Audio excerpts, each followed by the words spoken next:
જય સ્વામિનારાયણ વિદ્યાર્થી મિત્રો, શ્રી સ્વામિનારાયણ ગુરુકુળ રાજકોટ સંસ્થાન દ્વારા આયોજિત SGIS ઓનલાઈન લેક્ચરમાં આપનું સ્વાગત છે. આજે આપણો ટોપિક છે હાઇડ્રોજનના રેખાવર્ણપટની સમજૂતી.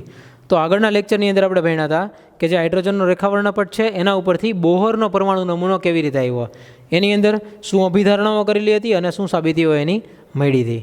બરાબર, આજે આપણે જોઈએ છીએ કે હાઇડ્રોજનનો જે રેખાવર્ણપટ છે એની સમજૂતી કેવી રીતે આપી શકાય.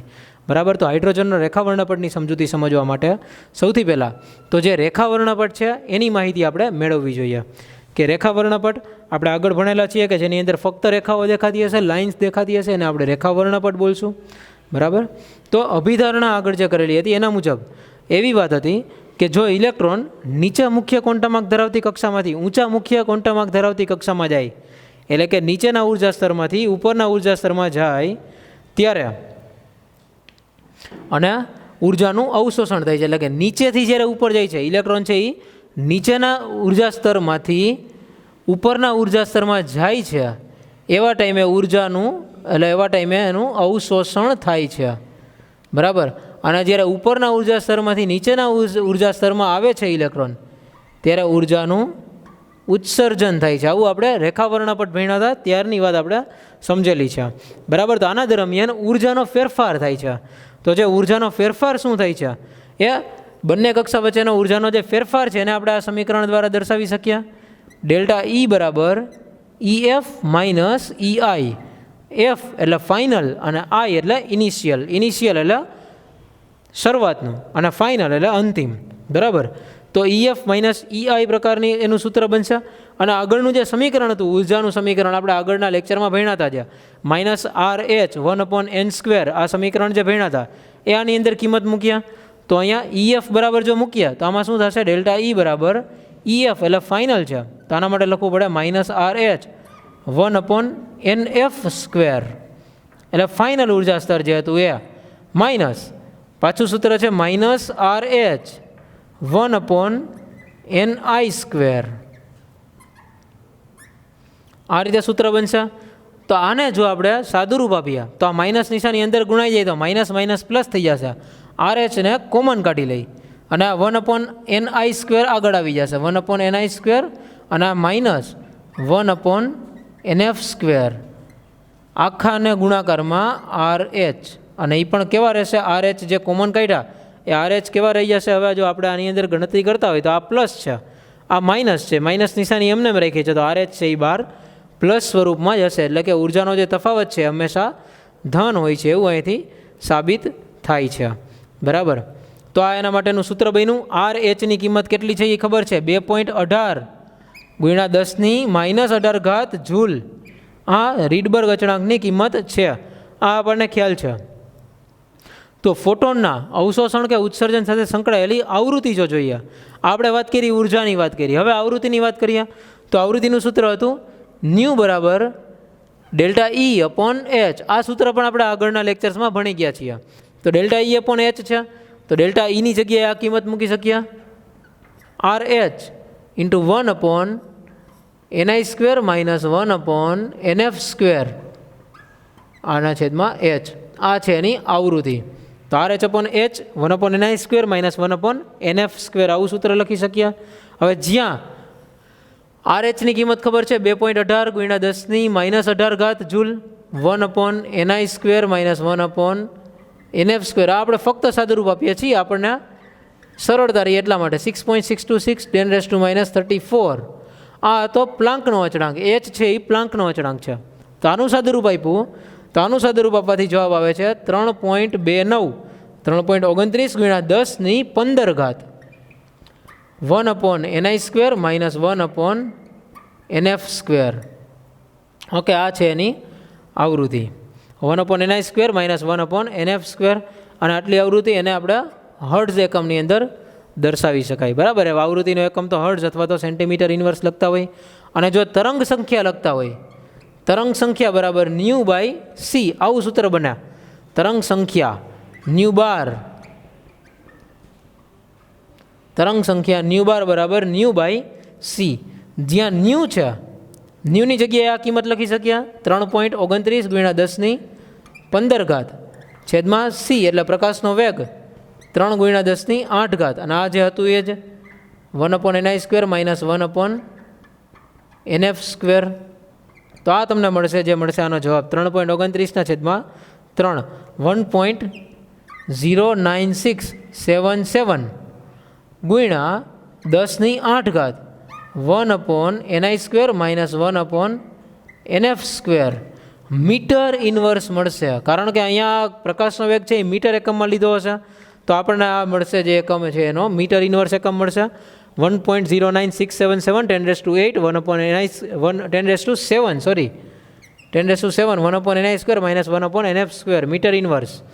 અને આને જો સેન્ટીમીટરમાં કન્વર્ટ કરીએ, આ 10⁷ અંદર જવા દઈએ તો આ જમણી બાજુ જશે 0.10967 અને આને સેન્ટીમીટર ઇન્વર્સમાં કન્વર્ટ કરી દઈએ છીએ.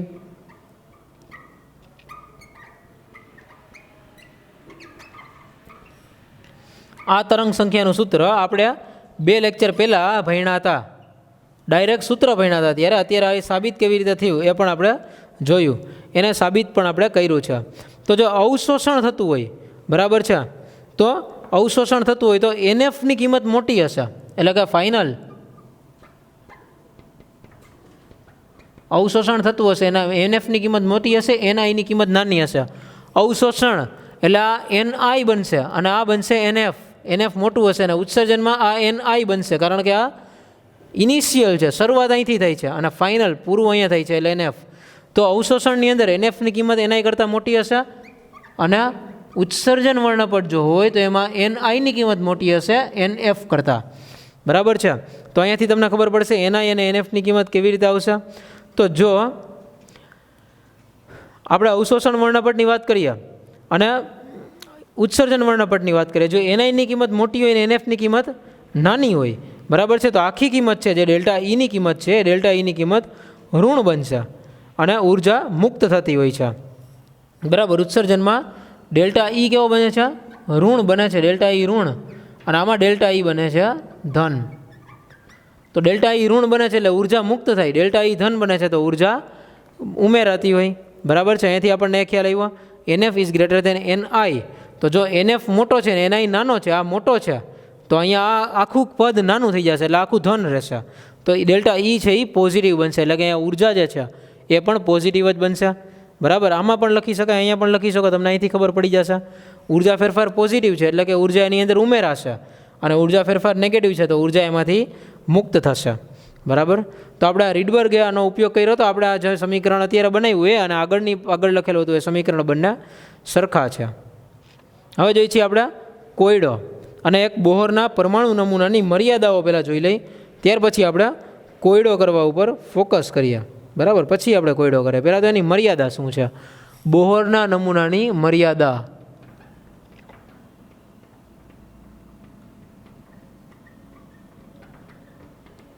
બોહરના નમૂનાની મર્યાદા શું છે? તો જે હાઇડ્રોજનનો પરમાણુ બોહરનો નમૂનો છે એ રુથરફોર્ડના નમૂનો જે હતો એના કરતાં તો વધારે સારો હતો. રુથરફોર્ડનો જે પરમાણુ નમૂનો હતો એના કરતાં વધુ સારું બોહરનો પરમાણુ નમૂનો હતો, કારણ કે હાઇડ્રોજન અને હાઇડ્રોજન જેવા આયનો જે છે જેની અંદર ફક્ત એક ઇલેક્ટ્રોન રહેલો છે, એવા આયનો પણ એની અંદર એના માટે પણ એ રેખા વર્ણપટ સમજાવી શકતો હતો. પણ એની મેઇન ખામી શું હતી, એની મર્યાદા શું હતી? તો પહેલી મર્યાદા એ હતી કે ફક્ત એક ઇલેક્ટ્રોન માટે જ કામનો હતો, ફક્ત એક ઇલેક્ટ્રોન ધરાવતા પરમાણુ માટે જ ચાલે, જેમાં એક જ ઇલેક્ટ્રોન હોય, એક કરતાં વધારે ઇલેક્ટ્રોન હોય તો એ ન ચાલે, બરાબર.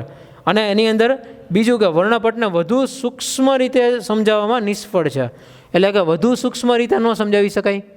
એટલે કે જ્યારે વર્ણપટની રેખાઓ નજીક નજીક હોય છે, વધુ સૂક્ષ્મ રીતે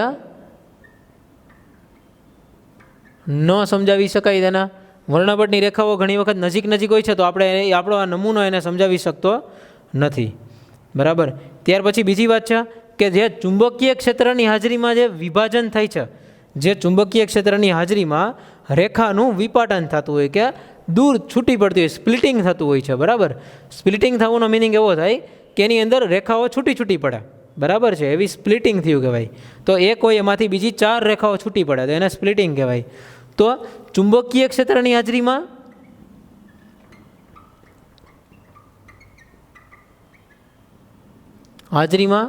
અને વિદ્યુત ક્ષેત્રની હાજરીમાં,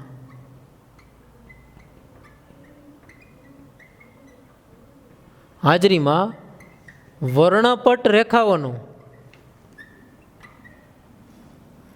વિપાટન સમજાવી શકતો નથી.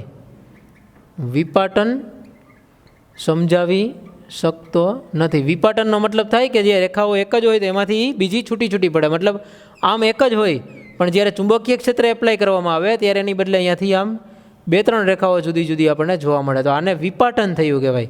બરાબર, આમાંથી જ થતું હોય. તો એકમાંથી જ આવી રીતે થતું હોય તો આ ઘટનાને વિપાટન કહેવાય છે. જ્યારે ચુંબકીય ક્ષેત્ર હોય કે વિદ્યુત ક્ષેત્ર હાજર હોય. જો ચુંબકીય ક્ષેત્રની હાજરીમાં વિપાટન થાય તો એને ઝીમેન અસર કહેવાય. ઝીમેન નામના વૈજ્ઞાનિક ઉપરથી એને ઝીમેન અસર કહેવાય છે. અને જો ચુંબકીય ક્ષેત્ર માટે ઝીમેન અસર, અને જો વિદ્યુત ક્ષેત્ર હોય તો એના માટે સ્ટાર્ક અસર કહેવાય છે. વિદ્યુત ક્ષેત્રની હાજરીમાં હોય તો એ ઘટનાને સ્ટાર્ક અસર દ્વારા ઓળખાય છે. તો જે સમજાવી શકતું નથી. અને બીજું છે તેની રાસાયણિક બંધથી અણુ બનવાની ક્ષમતા. રાસાયણિક બંધ બનાવવાની ક્ષમતા વિશે સમજાવી શકતો નથી. રાસાયણિક બંધ બનાવવાની ક્ષમતા ન સમજાવે કે એટલે રાસાયણિક બંધ કેવી રીતે બનાવે છે અને એમાંથી અણુ કેમ બને છે, પરમાણુમાંથી અણુ, એ પણ આ સમજાવી શકતો નથી. તો આ હતી બોહરના પરમાણુ નમૂનાની મર્યાદાઓ અને એના હાઇડ્રોજનના રેખા વર્ણપટની સમજૂતીને એના રિલેટેડ જે સૂત્ર હતા એ સૂત્ર. હવે જોઈએ છીએ આપણે કોયડો. કોયડો છે 2.10. કોયડો 2.10 આ તમારી ટેક્સ્ટબુકમાં છે. આની રકમ તમે તમારી સામે રાખો અને જોતા જાઓ. હું તમને અહીંયા ડાયરેક્ટ કોયડો સોલ્વ કરાવું છું. રકમ હું અહીંથી બોલીશ. બરાબર છે, રકમ હું અહીંથી તમને બોલીશ અને તમારે એ જોવાની છે. તો તમારી ટેક્સ્ટબુકમાં છે, તમે એકવાર જુઓ, એમાંથી રકમ જુઓ. શું લખેલું છે રકમમાં? તો કે હાઇડ્રોજન પરમાણુમાં n બરાબર 5 થી n બરાબર 2, n બરાબર 5 થી n બરાબર 2 કક્ષામાં થતી સંક્રાંતિ દરમિયાન ઉત્સર્જિત થતા ફોટોનની આવૃત્તિ અને તરંગ લંબાઈ ગણો. તો આપણે 2 વસ્તુ ગણવાની છે. એક તો આવૃત્તિ ગણવાની છે અને બીજું તરંગ લંબાઈ ગણવાની છે. આ 2 વસ્તુ આપણે શોધવાની છે. તો પહેલાં તો આપણને શું આપ્યું છે? n બરાબર 5 થી n બરાબર 2માં જાય છે ઇલેક્ટ્રોન. હાઇડ્રોજન પરમાણુમાં જ છે. તો આની ઇનિશિયલ ni છે એ ક્યાં છે? 5 છે. અને nf છે 2 છે. તો n બરાબર 5 થી n બરાબર 2માં જાય છે. તેની આવૃત્તિ શોધવાની. તો જો એવું સૂત્ર આપણી પાસે છે, આવૃત્તિ શોધવાનું સૂત્ર આ રહ્યું: 3.29 × 10⁻15 1/ni² - 1/nf². તો આ જ સૂત્ર આપણે જોવાનું છે ડાયરેક્ટ. તમને પૂછ્યું છે ફોટોનની આવૃત્તિ અને તરંગ લંબાઈ. તો આપણે ડાયરેક્ટ આની અંદર કિંમત મૂકીએ. આવૃત્તિ બરાબર 3.29 × 10⁻15 1/ni² એટલે 5નો વર્ગ - 1/nf² એટલે 2નો વર્ગ. 5 થી 2માં આવે છે. આટલા હર્ટ્ઝ એની આવૃત્તિ છે. તો આનું આપણે સાદું રૂપ આપીએ. 3.29 × 10⁻15 1/25 - 1/4.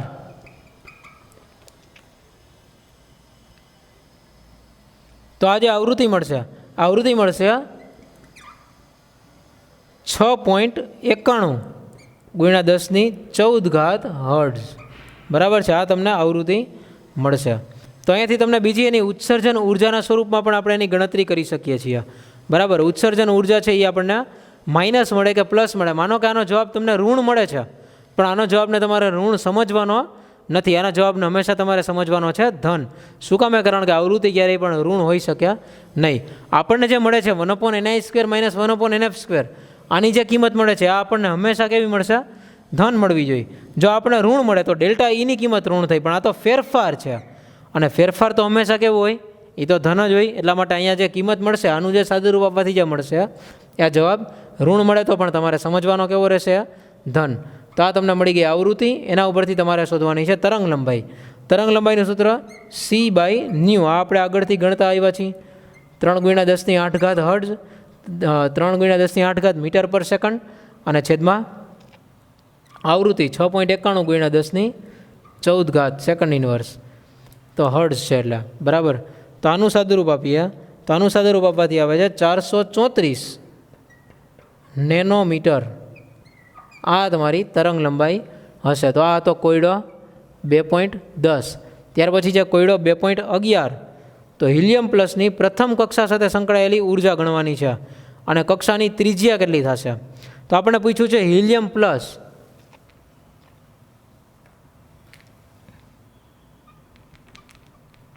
કોયડો છે 2.11 અને આપ્યું છે તત્વ હિલિયમ પ્લસ, એટલે કે એની અંદર એક જ ઇલેક્ટ્રોન છે. એની પ્રથમ કક્ષા સાથે સંકળાયેલી ઉર્જા ગણવાની છે અને એની ત્રિજ્યા કેટલી થશે. તો આમાં હિલિયમ પ્લસ છે, પહેલાં તો આપણે જોઈએ તો એની સૂત્ર શું બનશે ઉર્જા શોધવાનું, En બરાબર સૂત્ર જો ગયા લેક્ચરમાં આપણે ભણ્યા હતા એ સૂત્ર હતું રીડબર્ગ અચળાંક Z²/n². આ રીતે આપણે સૂત્ર ભણ્યા હતા -RH Z²/n². આ સૂત્ર હતું આપણને ઉર્જા શોધવા માટેનું, બરાબર. એ પર પરમાણુ હતી, પ્રતિ પરમાણુ આ ઉર્જા જે મળે એ આપણને એક પરમાણુની ઉર્જા મળતી હોય. તો આપણે એમાં હિલિયમ પ્લસ છે He પ્લસ, એના માટે હિલિયમ પ્લસ માટે n બરાબર પ્રથમ કક્ષા એટલે 1 અને Z બરાબર લખવા પડશે ત્યાં 2, કારણ કે હિલિયમનો પરમાણુ ક્રમાંક 2 છે. તો n બરાબર 1 લખીએ એટલે E1 એની ઉર્જા શોધીએ તો એની ઉર્જા છે માઇનસ એમને 2.18 × 10⁻18 જૂલ છેદમાં ઝેડનો વર્ગ એટલે Z² એટલે અહીંયા 4 લખવાના છે, n છે એ તો 1 છે. ઓકે, તો આ ઉર્જા એવી છે એની -8.72 × 10⁻18 જૂલ, -8.72 × 10⁻18 જૂલ. આ આપણને એક પરમાણુની ઉર્જા મળી, એના ઇલેક્ટ્રોનની ઉર્જા મળી છે. હવે કક્ષાની ત્રિજ્યા શોધવી હોય તો ત્રિજ્યા શોધવી હોય તો કેવી રીતે શોધાય? આ આન્સર આવી ગયો છે, તમારે ઉર્જા મળી ગઈ છે જે છે એ. ઉર્જાનો ફેરફાર ધન હોય, ઉર્જા તો ઋણ હોઈ શકે, અને આપણે વાત કરી ઉર્જાનો ફેરફાર છે એ ધન હોય પણ ઉર્જા ઋણ હોઈ શકે. ઓકે, ત્રિજ્યા જોઈ R બરાબર છે 0.0529 અથવા તો આપણે 52.9 આવું પણ લખ્યું હતું પાઇકોમીટરમાં, પણ આમાં અત્યારે નેનોમીટર યુઝ કરેલું છે એટલે 0.0529 લખેલા છે. n²/z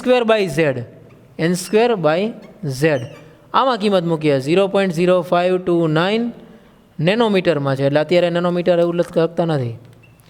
n એટલે અહીંયા પહેલી કક્ષા છે અને z છે એનો 2 છે, 1² છેદમાં 2 એટલે આવશે 0.0529/2. તો આપણને મળી જાય છે એનો જવાબ 0.2645, 0.02645 નેનોમીટર. આ એના પરમાણુની પહેલી કક્ષાની ત્રિજ્યા થશે, ઇલેક્ટ્રોનની પહેલી કક્ષાની ત્રિજ્યા. He પ્લસ આયન હોય ત્યારે એની અંદર રહેલો પહેલી કક્ષામાં રહેલો ઇલેક્ટ્રોન એની ત્રિજ્યા 0.02645 નેનોમીટર જેટલી થશે. તો આ તો કોયડો 2.11. આપણે આ ચેપ્ટરમાં અંદર આ લેક્ચરની અંદર ભણ્યા બોહરના પરમાણુ નમૂનાની મર્યાદાઓ અને હાઇડ્રોજનના રેખાવર્ણપટની સમજૂતીઓ. તો આપણે એ બધી વસ્તુ કમ્પ્લીટ કરી છે. હવે બીજી વાત છે, એની મર્યાદાઓ કમ્પ્લીટ થઈ ગઈ, ત્યાર પછીની વાત જોઈ છે કે પરમાણુના ક્વોન્ટમ યાંત્રિકી નમૂનો, જે ક્વોન્ટમ મિકેનિકલ મોડેલ છે પરમાણુની, એની અંદર દ્રવ્યની દ્વૈત વર્તણૂક સમજવાની છે અને હાઇઝનબર્ગનો અનિશ્ચિતતાનો સિદ્ધાંત સમજવાનો છે. અત્યાર સુધી જેટલી પણ માહિતી લીધી હતી એની અંદર આપણે ઘણી બધી અભિધારણાઓ કરી હતી. ઇલેક્ટ્રોન એક ચોક્કસ જગ્યાએ રહેલો છે, ચોક્કસ એક ઉર્જા સ્તરમાં જ રહેલો છે, એ બધી આપણે અભિધારણાઓ કરી હતી. હવે જે લેટેસ્ટ છે અને જે સાચું મોડેલ છે, ક્વોન્ટમ મિકેનિક્સ સાચું છે, એના માટેનો આપણે પરમાણુનો નમૂનો નેક્સ્ટ લેક્ચરથી ભણશું. આજનો લેક્ચર અહીં સુધી રાખીએ. જય સ્વામિનારાયણ. Thank you.